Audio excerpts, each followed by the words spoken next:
Hi guys, welcome back to my channel. Today I'm going to show you how you can use a Google Chat for beginner. So all you have to do now, if you don't have Google Chat on your phone, you can try to um, install it from Play Store.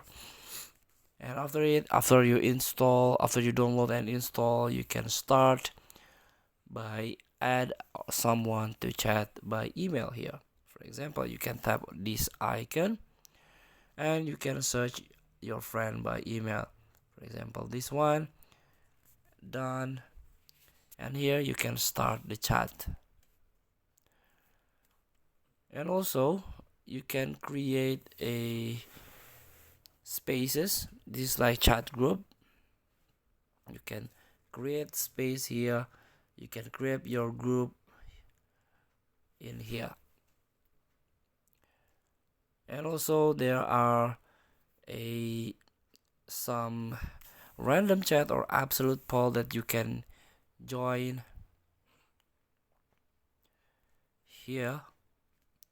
You can mention, start, and so on. So please feel to try.